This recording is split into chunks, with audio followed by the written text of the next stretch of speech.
Je m'appelle Steven Le Yarrick, j'ai 36 ans et j'ai une vie absolument passionnante.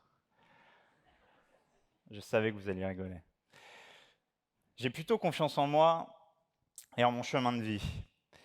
J'ai battu plusieurs records, dont là récemment sur la Northscape 4000. Pourquoi je vous dis ça? Parce que ça n'a pas toujours été le cas. Malgré cette confiance en moi, j'ai la frousse d'être ici devant vous. Frousse de me rater un nouveau rendez-vous avec moi-même et avec vous ce soir. Vous êtes presque 1000, parce que si c'est rempli là-haut, c'est 1000. Du coup, merci Bordeaux. Merci à tous d'être là. Mais vous êtes 1000, bordel. Bon, il va falloir m'aider un petit peu, Bordeaux. Je ferai jamais aussi bien que les trois Lascars qui sont arrivés là. Mais je vais vous demander de faire quand même un petit peu de bruit pour me lancer un peu. Est-ce que vous êtes là, Bordeaux?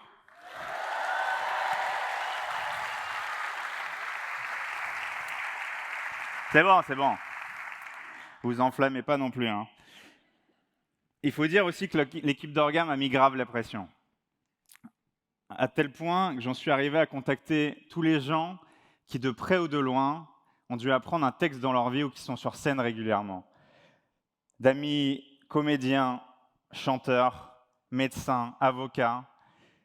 Ils m'ont tous donné 1000 conseils pour apprendre ce foutu texte, mais rien n'y fait.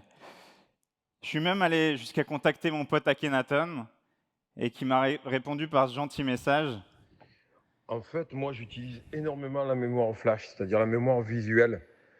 Et en fait, quand j'apprends les choses, je les lis plusieurs fois, et surtout avant de m'endormir, je les lis plusieurs fois, et j'essaie de les répéter sans avoir le texte sous les yeux, genre sous la douche, quand tu fais autre chose, ou que par exemple tu pédales, et tu essaies de la...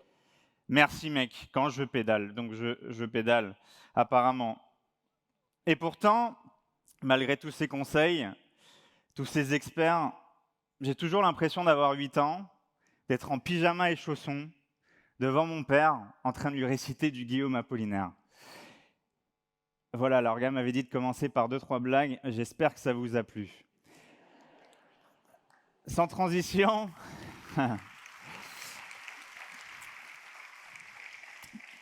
sans transition, il y en a qui font du vélo dans la salle? Qui? Vous? Vous? Ah, vous avez une bonne tête de cycliste. Là, je rigole, je vous vois pas. Ça me permet de rebondir parce que moi, ma passion, c'est la bicyclette. Moi, je suis aventurier professionnel et je parcours le monde avec mon vélo. Je crois qu'en fait, je suis devenu aventurier pour pouvoir vous raconter des histoires. Aujourd'hui, je suis là pour vous en raconter quelques-unes d'ailleurs. J'ai envie que vous repartiez de cette salle avec l'envie de réaliser vos rêves. Vous donnez, comme le disait un célèbre chanteur, l'envie d'avoir envie. Qu'on me donne l'envie d'avoir envie. Ça, vous avez aimé aussi, hein? Aventurier professionnel, très ostentatoire comme présentation, vous ne trouvez pas? Imaginez-moi à l'entrée du Tibet, du Népal, de la Tanzanie, de la Namibie, quand je leur dis que je suis aventurier. Et ils me prennent soit pour un con, soit pour un espion. J'avoue, j'ai arrêté de le faire d'ailleurs. Je suis désormais consultant. Ça passe beaucoup mieux, croyez-moi. Est-ce qu'il y a des consultants dans la salle à Bordeaux? Est-ce que ça fait de la grosse facture un peu? Je vous vois, hein. Je rigole, je vous vois toujours pas. Mon truc à moi, c'est donc de traverser des univers souvent hostiles, plus ou moins lointains et dangereux, et presque toujours avec mon vélo. Plus concrètement et plus sérieusement, j'aimerais vous faire partager 3 expériences, 3 moments de ma vie, juste 3 expériences, 3 moments fondateurs de ma vie qui font de moi ce que je suis aujourd'hui. La première expérience, je l'ai appelée « Tu ne seras jamais coureur cycliste ». Ma première histoire concerne mon rêve de gosse. Quand j'étais petit, je voulais devenir cycliste professionnel. Non pas parce que j'adorais gagner ou que je voulais être le meilleur, mais pour une course en particulier, se déroulant chaque été depuis plus d'une centaine d'années, vous l'avez? Le Tour de France. Avant même de savoir compter, je savais donc déjà faire du vélo. J'ai commencé la compétition à 6 ans au club cycliste Cournevien, dans les quartiers populaires du 93. Je faisais peur, hein? Je sais que vous avez peur. Où ma jeunesse flirtait entre l'appel de la multiplicité de conneries à faire et mon envie de carrière cycliste. Après l'intégration en sport-études, l'obtention de mon baccalauréat, je décide de faire de cette passion vélo un métier. Mon père me met en garde en me disant que ce n'en est pas un. Et il n'était pas le seul à avoir des doutes sur mes capacités. Un de mes éducateurs, entraîneur de l'US Créteil, nous faisait un soir de stage, j'avais 16 ans. Aucun d'entre vous n'a ni le talent ni le niveau pour devenir cycliste professionnel, ni même cycliste élite. 7 ans plus tard, je remporte au Tour du Loir-et-Cher la plus grosse victoire de ma carrière. J'avoue, ça n'avait pas la même saveur que prévu. Un peu comme les plats que vous commandez et qui ne sont pas aussi beaux que sur la photo. Je me suis rendu compte ce jour-là que ce que j'aimais surtout, c'était jouer à faire la course, jouer à faire du vélo. Mais on ne joue pas au vélo, on joue au golf, au rugby, au tennis, au volley, au football. Mais le vélo, ce n'est pas un jeu un peu comme la course à pied. Au vélo, on ne joue pas. Et j'avais décidé, comme je le fais toute ma vie, d'en faire un jeu. Pour la petite histoire, l'année suivante, j'arrête le vélo au championnat de France de Boulogne-sur-Mer, après 2 tours de course. Harassé et exténué par cette vie qui n'était pas la mienne. Cela faisait en réalité 3-4 ans que ça me rongeait intérieurement. J'étais pas fait pour ça, mais je suis tout de même allé au bout de ce rêve de gosse. La deuxième expérience qui a provoqué chez moi un chemin spirituel puissant et intense par la suite, je l'ai appelé « Faire de l'humanitaire et de la méditation, Steven, mais tu sais très bien que tu n'es pas fait pour ça ». Une grosse dépression suivra mon arrêt de carrière, la petite mort du sportif, comme certains la nomment. Ensuite, je deviens communicant pour des marques, des athlètes, des personnalités et des fédérations comme la Fédération française de cyclisme ou de triathlon. C'est après les Jeux Olympiques de Rio, avec cette fédération d'ailleurs, que j'arrêterai mes points de contact avec le haut niveau. Un trop-plein, trop de performances et trop d'objectifs de résultats pour eux a été le plus gros déclencheur de ce qui s'est passé ensuite pour moi. 1 mois plus tard, j'arrive à Katmandou, au Népal, pour apprendre à être heureux, apprendre tout court à vivre. Au programme humanitaire dans les bidonvilles de Katmandou, j'étais un petit peu moins barbu à l'époque, où j'apprends à donner mon énergie à des jeunes qui n'ont rien. Je ne sais pas qui des deux attendait tout de l'autre en réalité, sans doute moi à vrai dire. Durant ce voyage au Népal, je passe également 20 jours en monastère à méditer. La méditation Vipassana. Une expérience aussi dure qu'exceptionnelle.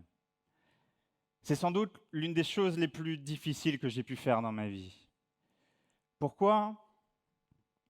Car le plus dur dans la vie, c'est sans doute de se retrouver face à soi-même sans autre solution que celle d'aller explorer à l'intérieur. C'est sans doute ma plus grosse expédition à ce jour.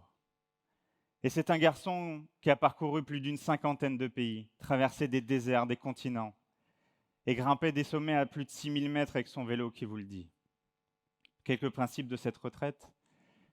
10 heures de méditation par jour, première session à 4h30 du matin.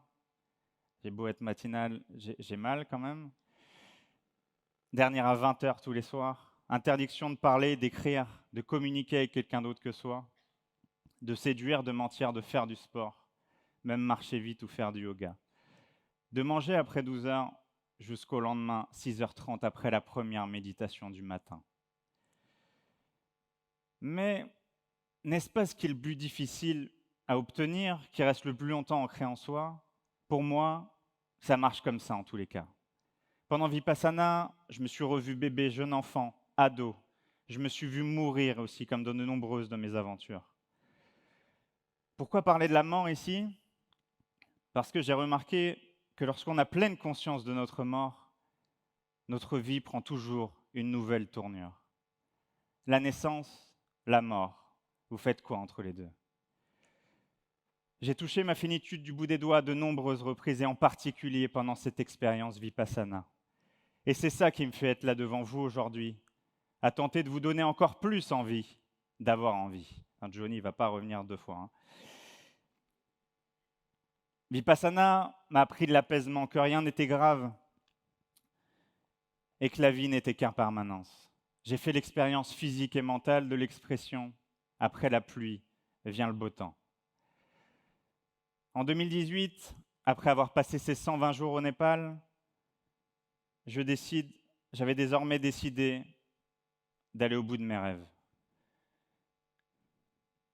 Je traverse l'année suivante l'Himalaya d'est en ouest en vélo par la trace la plus haute du monde, le Great Himalaya Trail. La première aventure de cette envergure de mon existence.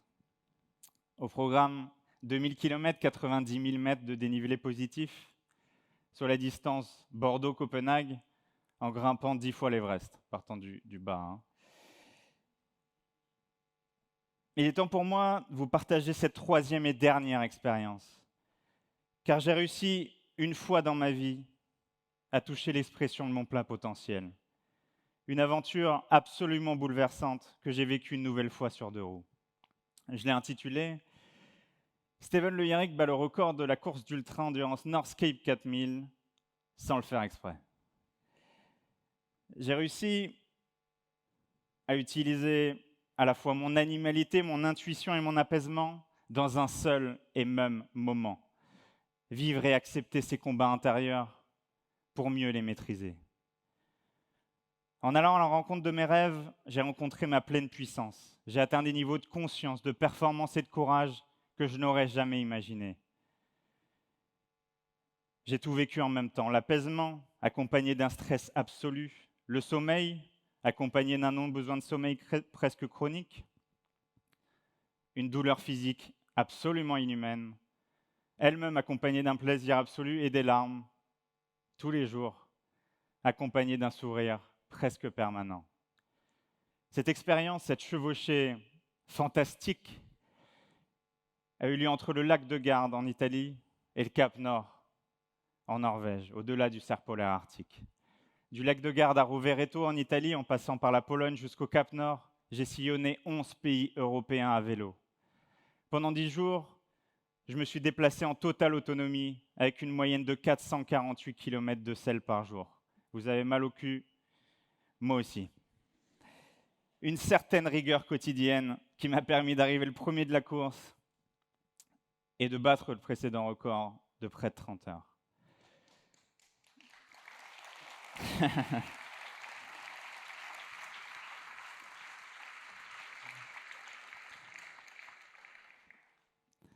Merci.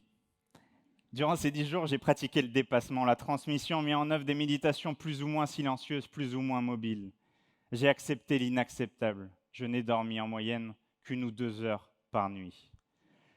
Ce projet est la quintessence de ce que je sais faire aujourd'hui sur un vélo. Naviguer de jour comme de nuit, quel que soit le terrain, les vents et les marées, je reste debout. Je tiens debout et reste robuste et digne. Je ne sais toujours pas comment j'ai fait. Comme je le dis toujours, ce n'est pas moi qui fais ça, c'est un autre, comme ici sur scène devant vous. L'inconscient, innocent, intrépide Steven.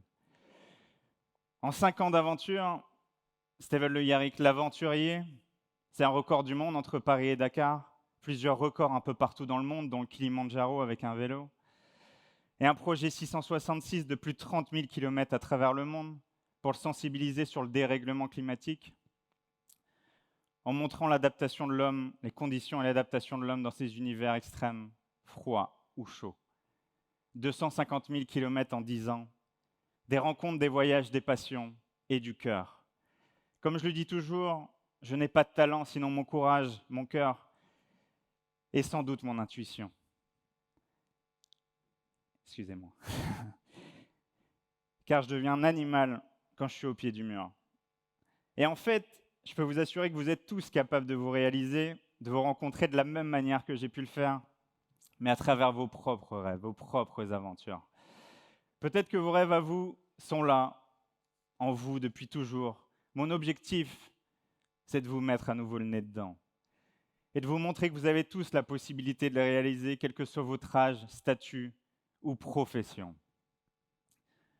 Pour finir, j'aimerais vous donner quelques clés qui ont fait de ces idées, lubies, passions, rêves, appelez-les comme vous voulez, des réalités pour moi. Plutôt 5 petites clés même. La première, et celle qui est un peu ma marque de fabrique, serait de penser exactement comme ce mec bourré à 3 heures du matin, qui paye une tournée bien trop chère pour sa carte bancaire, en disant très fièrement devant tous ses amis, « On n'a qu'une vie, bordel !» Je sais que vous êtes là dans la salle, tous ces gars-là et ces filles. La seconde, comme le dit le rappeur Orelsan, si c'était si facile, tout le monde le ferait. Si c'était si facile, tout le monde le ferait. J'ai eu peur de me rater 1000 fois dans ma vie. Comme me l'a dit un ami un jour, on met 10 ans pour réussir du jour au lendemain. Ne lâchez donc jamais rien, les amis, et gardez confiance en vos rêves comme moi quand j'ai rêvé de devenir cycliste. La troisième, écrivez ces rêves, annoncez-les, criez-les, vous ne pourrez pas faire demi-tour ensuite. Le plus dur, c'est le premier pas. La quatrième, entourez-vous de gens qui sont dans votre énergie. Entourez-vous de positifs, d'énergie, d'action et pas de critiques absolument pas constructives. Par exemple, mon éducateur qui m'avait dit que je ne serais jamais coureur cycliste. La cinquième, déconstruisez les dessins qu'on a faits pour vous. Battez-vous pour vos rêves, les amis. Pourquoi ? Mais parce qu'on n'a qu'une vie, bordel. Croyez en vous et en votre intuition, vous seuls savez. Pour la petite anecdote, le slogan d'une chaîne de télévision qui a diffusé mon premier documentaire était « Vous partez quand ?» Et c'est par ça que je conclurai ce moment avec vous, les amis. Vous partez quand à la réalisation de vos rêves, même les plus enfouis? Alors, soyez intuitifs, animaux, passionnés, soyez fous, mais n'oubliez jamais, on n'a qu'une vie, bordel. Merci à tous. Il n'y a pas un moment où vous avez roulé. Ah, laissez tomber jamais. Mais j'ai craqué tous les jours. J'ai pleuré tous les jours. Tous les jours, j'ai pleuré. Voilà. C'est ça la dimension de l'homme. C'est on a le droit de craquer, mais on lâche pas, quoi. On lâche pas tous les jours, on lâche pas.